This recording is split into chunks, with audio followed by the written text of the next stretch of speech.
बिस्मिल्लाहिर्रहमानिर्रहीम। Economics normative होती है या पॉजिटिव होती है? There are two types of economics.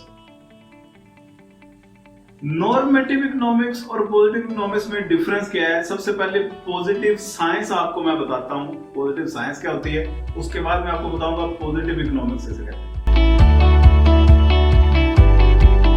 Positive science का मतलब कि कलेक्शन ऑफ डाटा की आपने, उस डाटा को कलेक्ट करके एनालाइज किया, प्रोसीडिंग की और उससे जो भी रिजल्ट है उसे कंक्लूड करके उन रिजल्ट को एज इट अवाम के सामने पेश कर दिया। ये पॉजिटिव साइंस है।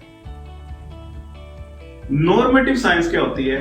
नॉर्मेटिव साइंस में आपने डाटा कलेक्शन की, उनको केयरफुली एनालाइज किया, एनालाइज करने के बाद आपने जो इसकी कंक्लूजन है वो अवाम के सामने रखी और एंड पे जिसने वो स्टडी की, जिस साइंटिस्ट ने, उसने अपनी ओपिनियन भी साथ दे दी। अगर ओपिनियन साथ ऐड कर देंगे, अपनी राय साथ दे देंगे, तो वो बन जाएगी नॉर्मेटिव साइंस। जिसमें अपनी ओपिनियन और अपनी राय ना दी जाए वो है पॉजिटिव साइंस।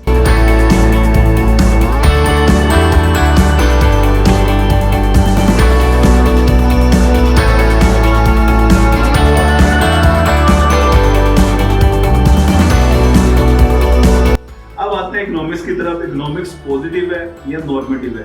तो स्टार्टिंग के जो मेजरदान थे क्लासिकल इकोनॉमिस्ट, उनका ये ख्याल था कि इकोनॉमिक्स शुड बी पॉजिटिव, क्योंकि इकोनॉमिस्ट का काम सिर्फ ये होता है डाटा कलेक्ट करना, उसको स्टडी करना, जो भी रिजल्ट निकले, उसकी जो भी फाइंडिंग्स हो वो एज इट अवाम के सामने पेश कर देना। आगे अवाम खुद इतनी समझदार है कि वो इसकी कंक्लूजन्स और इसका फायदा है या स्टडी का या नुकसान है वो खुद ही समझे। ये काम अवाम पे छोड़ देना चाहिए। ये इकोनॉमिस्ट का काम नहीं है अपनी ओपिनियन देना या अपनी राय देना।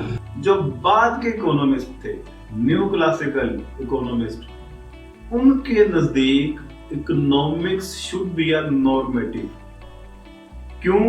क्योंकि जिस इकोनॉमिस्ट ने स्टडी की, उसकी फाइंडिंग्स निकाली, उसके जो भी रिजल्ट निकले, वो रिजल्ट पेश करने के बाद इकोनॉमिस्ट चूंकि इसी फील्ड की एक्सपर्टीज है उसके पास, उसको फिर चाहिए कि अपनी राय, ओपिनियन दे के इस स्टडी का फायदा है या नुकसान है, इसका इस्तेमाल करना चाहिए या नहीं करना चाहिए। अवाम पे नहीं छोड़नी चाहिए, क्योंकि अवाम को इतनी समझ नहीं है, उसको इतनी अभी नॉलेज, अवेयरनेस नहीं है, क्योंकि वो इस फील्ड के एक्सपर्ट्स नहीं है। तो जो लोग एक्सपर्ट्स हैं, जो स्टडी करते हैं, ये उनको चाहिए कि अपनी ओपिनियन भी साथ ऐड करें। ओपिनियन साथ ऐड कर दी तो नॉर्मेटिव इकोनॉमिक्स, ओपिनियन साथ ऐड नहीं की, फाइंडिंग्स और जो भी रिजल्ट है वो एज इट अवाम के सामने रख दिए, तो ये पॉजिटिव इकोनॉमिक्स है। उम्मीद है ये कॉन्सेप्ट आपको समझ में लग गया होगा। पाकिस्तान जिंदाबाद।